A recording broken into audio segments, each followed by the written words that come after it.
Hello student, this side Muslima Aslam. This is lecture of design and analysis of algorithm. Today we will be study about sorting in linear time. Sorting linear time में आप देखोगे counting short, radix short and bucket short. ठीक है, previous lecture में आपने क्या पढ़ा था? शॉर्टिंग पढ़ी थी, quick sort, merge sort, heap sort and shell sort. तो ये शॉर्टिंग आपने की थी, इस पर एग्जाम्पल भी किए थे और एल्गोरिथम भी इसकी देखी थी. आई होप आपको ये अच्छे से समझ आ गई होगी. आज हम बात करेंगे शॉर्टिंग इन लीनियर टाइम. तो देखिए, we have discuss several algorithms such as heap, merge, etc with running time big O n square, big O log n, और बोथ इन वर्स्ट केस. दोनों केसेस में जो होगा इसकी रनिंग टाइम जो होगा वो ये होगा बिग ओ एन स्क्वायर और बिग ओ लॉग एन. ठीक है.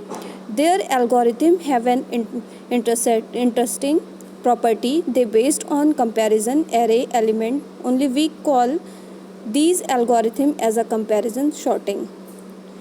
ठीक है. आपकी जो इसमें 3 शॉर्टिंग आती है, एक होता है counting short, radix short and bucket short.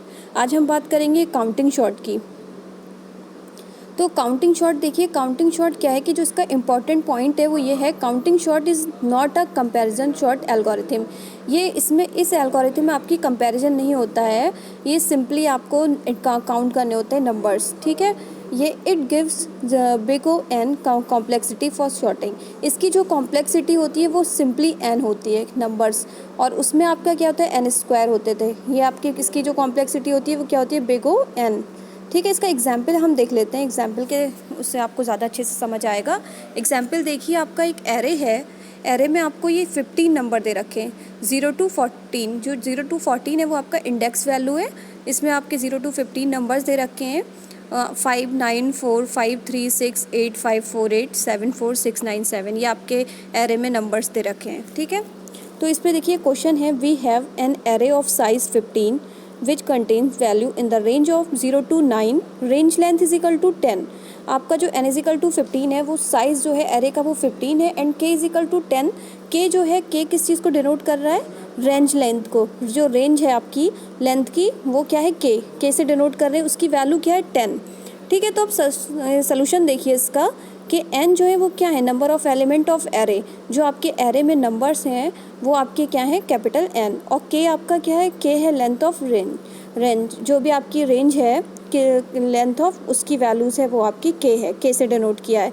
तो सबसे पहले हमने एरे को लिया है, ये एरे को लिया, उसकी इंडेक्सिंग कर दी की है हमने 0 से 14 तक. और ये जो बी वाला है उसको अभी आप छोड़िए, बी वाले को नहीं देखेंगे. बी वाले का जो वो है एरे वो मैं लास्ट में बताऊंगी कैसे वैल्यूज़ निकल के आई हैं. और जो आपकी सी रेंज है, जो सी वाली एरे है वो है आपकी लेंथ ऑफ के. ठीक है. तो लेंथ ऑफ के जो है सी में ऑल जितनी भी वैल्यूज़ हैं वो 0 है. और आपका एरे है, एरे तो आपको दे रखा था, गिवन था, और आपका जो सी है वो अभी खाली है, पूरा 0 है. तो इसलिए मैंने इसमें 0 0 फिल कर दिए हैं. आप इसमें देखिए लूप लग रहा है आपका for j is equal to 0. जो आपका इंडेक्स है 0 to 14 उसकी जो वैल्यू है वो j है. j is equal to 0, j greater than n, मतलब j से वैल्यू स्टार्ट होगी n तक जाएगी, मतलब 14 तक जाएगी. j प्लस प्लस तक आपका ये लूप चलेगा. देखिए कैसे आपने लूप लिया है. c ऑफ a आपका जो है a of j is equal to c a of j plus 1. आप इससे समझिए कैसे मैंने वैल्यूज़ ले रखी हैं. अगर j की वैल्यू आपकी 0 है, मतलब j आपका 0 है, इंडेक्सिंग से स्टार्ट कर रहा है, j की वैल्यू 0, तो a ऑफ j मतलब एरे की बात हो रही है. एरे ऑफ j के अंदर वैल्यू आपकी क्या है? j अगर a ऑफ 0 पे आपकी वैल्यू क्या है? 5. a ऑफ 0 पे आपकी वैल्यू क्या है? 5. देख रहे हैं आप एरे में, देखिए a ऑफ 0 पे आपकी वैल्यू 5 है. अब c की बात करेंगे. c जो है a ऑफ j की वैल्यू अब क्या हो गई? 5 हो गई. ठीक है. तो c 5 हो गई. तो c 5 पे आपकी जो C5 पे क्या होगा? 1 का इंक्रीमेंट हो जाएगा. अब आपका देखिए जो C5 था, इंडेक्सिंग देखिए C एरे में C पे 5 इंडेक्सिंग पे देखिए आपकी वैल्यू क्या है? 0. तो इसमें 1 का इंक्रीमेंट हो जाएगा, मतलब यानी कि 5 की जो वैल्यूज़ होगी वो 1 हो जाएगी. तो देखिए 5 की वैल्यू, जो 5 इंडेक्सिंग थी उस पर वैल्यू क्या हो गई? 1 हो गई. अब क्या हो जाएगी? j की वैल्यू पे इंक्रीमेंट हो जाएगा. अब j की वैल्यू क्या हो जाएगी? 1 हो जाएगी. तो जब j की वैल्यू 1 होगी तो a ऑफ j मतलब a ऑफ 1 पे वैल्यू क्या है? a ऑफ 1 पे देखिए इंडेक्सिंग, a ऑफ 1 पे वैल्यू आपकी 9 है. ठीक है. तो आपने a ऑफ j की वैल्यू आपने 9 ले ली, तो c ऑफ 9 अब आपका क्या हो गया? a of j is equal to c of 9 हो गया, मतलब c ऑफ 9. तो c ऑफ 9 में आपका क्या हो रहा है? इंक्रीमेंट हो रहा है. तो सी ऑफ 9 में आपका एक इंक्रीमेंट हो जाएगा, तो सी इस पर क्या वैल्यूज़ आ जाएंगी 1। तो मतलब आपका जो 9 था वो अभी एक बार इंक्रीमेंट हुआ है, आपने 1 लिख दिया, तो यहाँ पे आप 9 की जगह 1 ले लोगे। फिर आप क्या करोगे, ऐसे ही आप जे की वैल्यू 2 करोगे, जे की वैल्यू 2 आएगी तो ऐसे इंक्रीमेंट होगा, जे की वैल्यू जब 2 आएगी तो ए ऑफ 2 हो जाएगा, ए ऑफ 2 पे आपकी वैल्यू क्या है 4 होगी। तो ऐसे हम इंक्रीमेंट करते करते हमारी वैल्यूज़ आ जाएंगी। देखो 0 1 2 0 1 2 आपने जो क्यों ले रखे हैं कि ए ऑफ 0 पे आपकी वैल्यू 0 थी, क्योंकि आपका कोई ए ऑफ 0 था ही नहीं पूरी कंडीशन में, मतलब जो आपका एरे था उसमें कोई ज़ीरो एलिमेंट था ही नहीं। ठीक है, ऐसे ही आपका एरे 1 है, एरे 1 में भी आपका कोई एलिमेंट नहीं है, एरे जो आपके 1 में कोई भी एलिमेंट नहीं है। ऐसी एरे में आपका 2 एलिमेंट भी नहीं है एक बार भी। अब एरे में आपका 3 एलिमेंट कितने बार था, ओनली 1 टाइम। एरे में आपका जो 3 एलिमेंट है ओनली 1 टाइम है, 4 पे दे रखा है, तो यानी कि जो 3 की वैल्यू है वो 3 एक ही बार आया, इसलिए 1 लिखा है। 4 आपका 4 बार रिपीट हुआ है, तो देखिए 4 आपका 4 बार रिपीट हुआ है, 1 2 3 एरे में आपका जो है वो 4 टाइम हुआ है, तो आपने इसको 4 ले लिया। अभी आप इसको हुआ देखिए, तो ये आपका जो 4 है वो 3 आया है, 5 आपका 3 आया है, 6 पे 2 वैल्यू आ गई, 7 पे 2 वैल्यू आ गई, 8 पे 2 आ गई, 9 पे 2 आ गई। आपका ये इसी लूप लग के आपकी जो है जो आपने जे की वैल्यू इंक्रीमेंट की और आपका सी की एरे की वैल्यूज़ में इंक्रीमेंट हो गया। तो C0 पे आपकी वैल्यू 0 आई, C1 पे आपकी वैल्यू 0 आई, C2 पे भी आपकी वैल्यू 0 आई, C3 पे आपको 1 इंक्रीमेंट हुआ, C4 पे आपका 3 का इंक्रीमेंट हुआ। ठीक है, जैसे आप C5 पे आए उसमें भी आपको 3 का इंक्रीमेंट मिला, C2 पे आपका C6 पे आपको 2 का इंक्रीमेंट मिला है, C7 पे भी 2 का इंक्रीमेंट हुआ, C8 पे भी आपका 2 का हुआ, C9 पे भी आपका 2 का हुआ। क्योंकि आपका देखिए एरे जो था, एरे में आपका 3 1 टाइम था, और आपका 4 आपका कितना टाइम था, 3 टाइम था, 5 आपका 3 टाइम था, ऐसे ही आपके 6 जो था वो 2 टाइम थे, और 7 भी आपके 2 टाइम, 8 भी 2 टाइम, और 9 भी 2 टाइम। ये आपने लिख लिया, ऐसे आपका सी एक एरे आ गया, सी के अंदर आपके एरे की वैल्यू फिल हो गई। अब आप क्या करोगे, नंबर ऑफ़ एलिमेंट आपके सी के अंदर आ गए। अब आप एक लूप चलाओगे for i is equal to 1 से आई की वैल्यू है जो वो के तक जाएगी। ठीक है, और आई में आपका इंक्रीमेंट होगा। तो देखिए कैसे लूप लग रहा है, सी ऑफ आई, इसके लिए फार्मूला ये है, C of I is equal to C I plus C I minus 1। तो हमने आई, सबसे पहले आई की वैल्यू ले ली, आई सी ऑफ आई माइनस 1।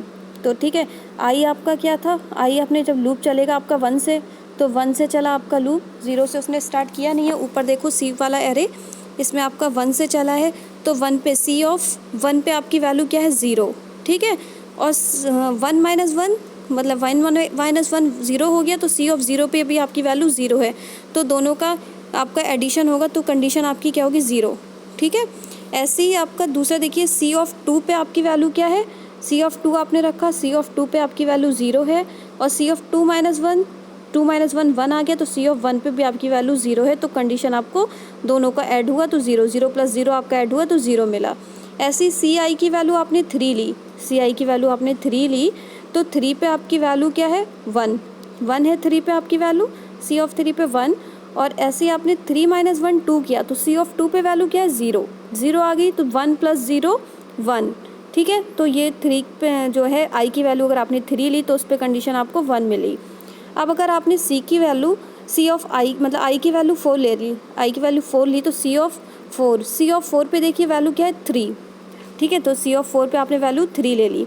ठीक है, तो 3 माइनस 1 2, तो सी ऑफ 2 पे आपकी वैल्यू क्या है, मतलब जो आपका सी ऑफ 4 था वो आपका आया, सी ऑफ 4 3 आया, 4 माइनस 1 3, तो सी ऑफ 3 पे आपकी वैल्यू क्या है 1, 3 प्लस 1 4 आ गया।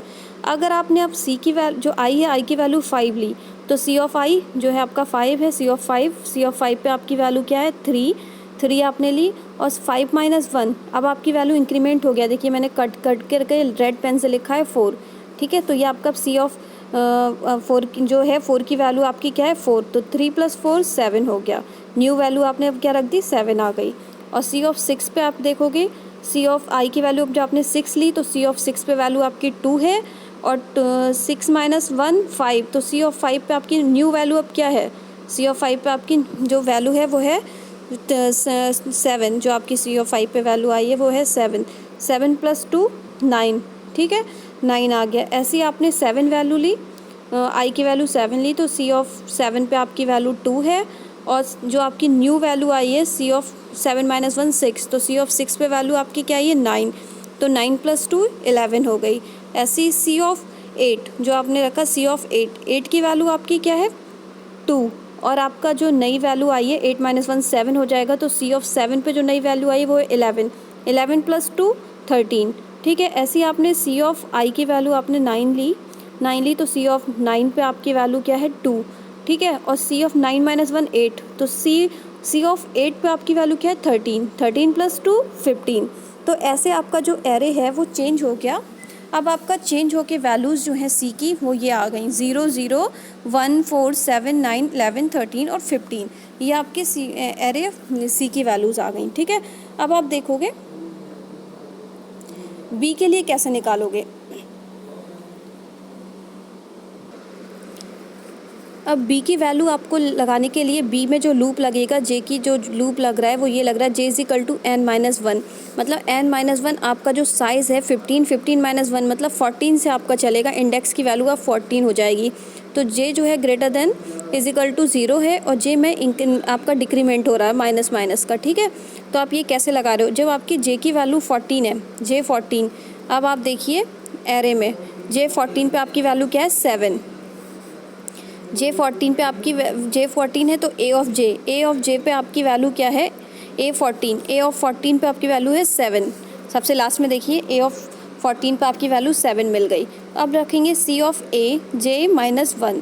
अब जो आपका ए ऑफ जे क्या है, ए ऑफ जे आपका 14 है, तो सी ऑफ 14 पे वैल्यू क्या होगी, सी ऑफ 14 देखिए आप, सी ऑफ 14 पे आपकी जो आपका ए जे क्या है, ए जे 7 है, तो सी ऑफ 7 पे वैल्यू क्या होगी, सी ऑफ 7 पे होगी 11, 11 माइनस 1 10, तो आपकी जो वैल्यू आई है वो आ गई 10। सी ऑफ ए जे की वैल्यू जो आई है वो आपकी आ गई 10। 10 जो है वो आप इसमें रख सकते हो बी ऑफ 10, क्योंकि सी ऑफ ए जे आपने अभी फाइंड किया है तो उसकी वैल्यू 10 आई है, तो वी ऑफ 10 पे ए जे की वैल्यू क्या है 7, तो आपका जो है बी ऑफ 10 पे वैल्यू रख दोगे। देखो जो मैंने रेड पेन से रखा है, यहाँ 7 इंडेक्स पे देखिए, 7 इंडेक्स पे देखिए बी ऑफ 10 पे आपने क्या रखा है 7, इंडेक्स देखिए 10, बी एरे में आप इंडेक्स 10 देखिए उस पर वैल्यू 7 आ गई। ये आपने इंडेक्स 10 पे देखो बी ऑफ 10 पे आपकी वैल्यू 7 आपने पुट कर दी। यहाँ आप देख सकते हो आपका ये बी ऑफ 10 पे आपकी जो इंडेक्स 10 पे देखिए 7 वैल्यू आपने पुट कर दी है। ठीक है, अब हम क्या करेंगे, एक और डिक्रीमेंट होगा आपका। अब जे की वैल्यू घट के क्या हो जाएगी 13 आ जाएगी, जे इज इक्वल टू 13, तो जे इज इक्वल टू 13 जब होगी तो ए ऑफ जे, तो ए ऑफ जे मतलब ए ऑफ 13, ए ऑफ 13 पे आपकी वैल्यू क्या है ए ऑफ 13 पे देखिए लास्ट से देखिए एरे में देखिए ए ऑफ 13 पे आपकी वैल्यू क्या है 9। अब 9 वैल्यूज़ आपकी आ गई हैं, तो 9 रखिए सी मतलब ए जे अब आपका क्या है 9, तो ए सी ऑफ 9 माइनस 1, तो सी ऑफ 9 को चेक कर लीजिए, सी ऑफ 9 पे आपकी वैल्यू क्या है 15, तो 15 माइनस 1 14, तो सी ऑफ 9 आपका क्या आ गया 14। तो आपका जो सी ऑफ 14 आया है, अब आप जो सी ऑफ 14 की वैल्यू किस में रखोगे बी में, तो बी ऑफ 14 पे आपकी वैल्यू क्या जाएगी 9 क्या है ए जे, ये पूरे फार्मूले के हिसाब से रखोगे, ए जे की वैल्यू आपकी क्या है 9, तो बी ऑफ 14 पे आपकी वैल्यू आ जाएगी 9। तो देखिए वी ऑफ 14 पे आपने क्या रखी है 9 वैल्यू रख दी है। देखिए इंडेक्स में देखिए आपने सबसे लास्ट में बी के 14 पे आपने 9 वैल्यू पुट कर दी, इसलिए मैंने ये रेड से करी है जो बाद में बताई हैं। ठीक है, अब आप देख सकते हैं अब जे की वैल्यू आपकी फिर इंक्रीमेंट होगा।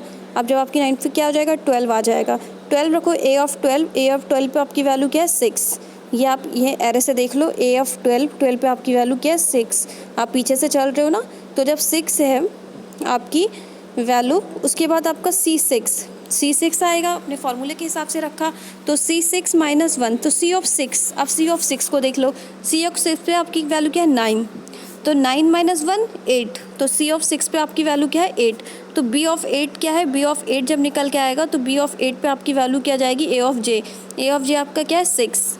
ठीक है, A ऑफ J पे वैल्यू जो आई थी वो आपकी है 6, तो 6 जो है आप पुट कर दोगे A ऑफ, ये आप यहाँ से चेक कर लीजिए, आपका B ऑफ 8 मतलब B एरे में आप 8 इंडेक्स पे 6 वैल्यू पुट कर दोगे, B एरे में 8 इंडेक्स पे आपने 6 वैल्यू पुट कर दी। ठीक है, तो ऐसे ही आप वैल्यूज़ पुट कर सकते हो।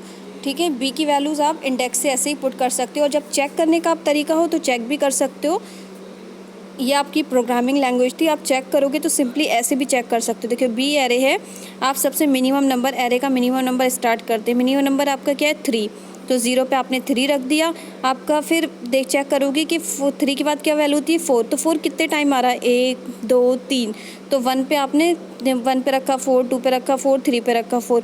फिर आपका 5 कितने टाइम आ रहा है 5 आपका 3 टाइम आ रहा है, तो 5 भी आपने 5 3 टाइम रख दिया। 4 पे 5 रखा, 5 पे 5 रखा, 6 पे 5 रखा। ऐसे आपने 7 चेक किया कि 5 के बाद 6 आया, 6 भी आपका 2 टाइम आ रहा है, तो 7 पे 6 रख दिया, 8 पे 6 रख दिया। अब आपका 7 भी 2 टाइम आ रहा है, 7 भी आपने 2 टाइम रख दिया, 8 भी आपने 2 टाइम रख दिया, 9 भी। ये चेक करने का तरीका है, ऐसे आप चेक कर सकते हो कि आपकी बी इंडेक्स की वैल्यू सेम आई है या नहीं आई है, ठीक है। और इससे चेक भी कर सकते हो, वो मैंने आपको प्रोग्रामिंग के उसमें समझा दिया कि प्रोग्रामिंग आप कैसे इससे कर सकते हो, ठीक है। एल्गो की उससे भी समझा दिया आपको, ये पूरी आपकी एल्गो थी। और सी का एरे भी आपको मैंने बता दिया कैसे निकलेगा। सी का एरे आपने पहले ऐसे निकाला, फिर उसके बाद आपने आई का लूप लगा के उसको के तक वैल्यूज़ को 9 तक ही करोगे। आई की वैल्यू आप 10 तक चेक नहीं करोगे, क्योंकि के की वैल्यू ऑलरेडी 10 थी, तो 10 की वैल्यू 10 लेस देन 10 ये वैल्यूज़ नहीं आ सकती। इक्वल का तो सिंबल है नहीं आपका, तो इसलिए आई लेस देन के की वैल्यू, सिर्फ आई की वैल्यू आपकी 9 तक ही चलेगी। इसलिए 9 तक आपकी वैल्यू चली, तो आपका जो सी एरे था उसमें ये वैल्यूज़ आ गई 0 0 1 4 7 9 11 13 15। तो आपका ये क्या है काउंटिंग शॉर्ट, ठीक है। आई होप आपको ये काउंटिंग शॉर्ट अच्छे से समझ आ गया होगा। इसको पहले आप अपनी कॉपी पे लिखिएगा, फिर ईजिली इसको सारे पॉइंट करिएगा, फिर करके देखिएगा कैसे मैंने सी ऑफ ए की वैल्यू, ए ऑफ जे की वैल्यू कैसे वैल्यूज़ मैंने पुट करी है, उस टाइप से आप करोगे तब आपको अच्छे से समझ आएगा, ठीक है। अब हम इसकी एल्गोरिथम देख लेते हैं। देखिए एल्गोरिथम सिंपली वही काम है जो हमने एक आपका जो एग्जाम्पल में करके दिखाया है, ठीक है। काउंटिंग शॉर्ट की एल्गोरिथम है। काउंटिंग शॉर्ट में आपने सबसे पहले क्या लिख रखा है, एरे ले रखा है, ए का ले रखा है, बी ले रखा है और के ले रखा है। एरे ऑफ ए का, बी आपका क्या है बी ऑफ एरे है, और ये जो के है वो क्या है के लेंथ है आपकी सी की, जो सी वाले एरे की लेंथ है आपके के। फॉर आई टू 0 आप सबसे पहले लूप लगाते हो आई से लेके 0 टू के तक। आई में जो लूप लग रहा है 0 टू के, जिससे सी वाली वैल्यूज़ आ रही हैं do c of I is equal to 0। ऐसे ही आपने फॉर जे का लूप लगाया 1 टू लेंथ ऑफ ए, जिससे आपके A of J C of A J plus 1 ये वैल्यूज़ निकल के आई। फॉर आई जो है आई प्लस 1 टू के तक लगा रहे हो, जिससे आपके सी वाली एरे की वैल्यू निकल के आ गई। देखिए बिल्कुल मैंने वही काम किया जो 6 स्टेप है वो देखिए। सी ऑफ आई कैसे निकल के आया, आई की वैल्यू अपने 1 ली, फिर सी आई है प्लस का फिर ऐड कर दिया, एक आपने 1 लिया, 1 पे आपकी कंडीशन 0 आई थी, 0 फिर सी 1 माइनस 1 आपका 0, सी ऑफ 0 पे भी कंडीशन 0 थी, दोनों को एडिशन किया तो वैल्यू 0 आ गई, ठीक है। तो ये वाली स्टेप का यूज़ हुआ है। फॉर जे आपका क्या है length of a down to 1। अब जे की लेंथ है डाउन टू 1 चलेगी, मतलब बी के लिए, डू बी के लिए आपका ये वाला सेट लगा B C of A J A of J, ये करके आपकी ये लास्ट तक एरे बी का भी आप निकालोगे। फिर आपकी कंडीशन जो आपका स्टेप 10 है वो स्टॉप कर देगी प्रोग्राम को। आई होप आपको ये एल्गोरिथम अच्छे से समझ आ गई होगी। नहीं आई होगी तो मैं आपको क्लास में आओगे तो मैं फिर से इसको बोर्ड पे समझा दूँगी, ठीक है। आज के लिए इतना ही। Thank you student.